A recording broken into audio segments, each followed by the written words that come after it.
No more immutability.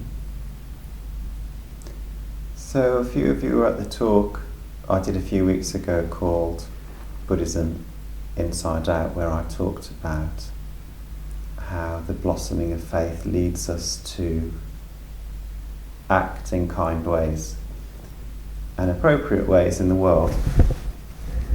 Like Dhammavichya talks about in the Feeling Buddha, how the Eightfold Path is the result of something we've been given rather than something that we use to get something. Anyway, since then I've been thinking around those ideas and partly inspired a little bit by Dhammavichya's new book on Doga and partly some other things I've been reading. I just want to suggest or offer a couple of other thoughts to develop that model. So in that model, faith is primary. Faith is what comes first. Everything, in a sense, can be reduced to faith, and everything springs from faith. How we behave in the world is a result of the faith that we've got. And the focus on practice then is maybe not on developing faith, but being grateful for the faith that we've got. That's the essence of that practice, which somehow creates the space for it to blossom further. And we sort of don't worry about what comes next in that model. We don't worry too much about the actions that we take because they're led by this experience of faith, by something that roots itself in our unconscious mind, say, to use a psychological term. So this morning I just want to suggest that as well as that deep value of being grateful for the faith that we've given and fostering that, tending that flame, there's also some value in practice that focuses on daily life, moment to moment, more consciously. So if we say faith is like the big picture that we live our lives in, it's the big context, it's the big story, we're saved by Amida Buddha.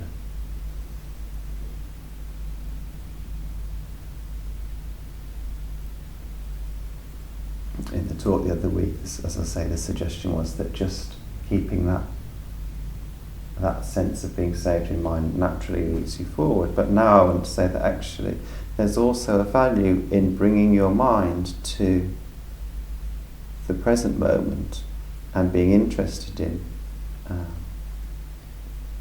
what practice is being asked of me, what response is being asked of me by the world in this moment. And in the past we've talked about the precepts as being a description of what the Buddha does, how the Buddha acts moment to moment, and that we see ourselves falling short of that.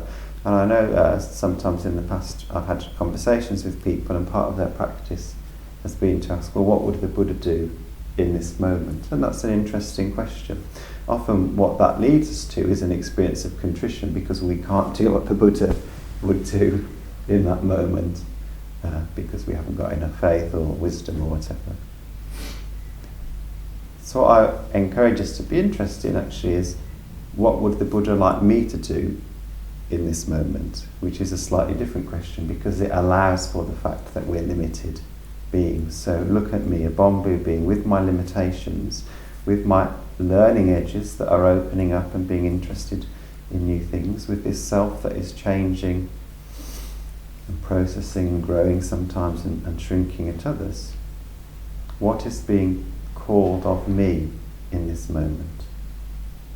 And sometimes it's as prosaic as washing the mugs after service, sometimes it's reaching out to open the door for somebody, sometimes it's going out into the world to carry the Dharma in particular ways.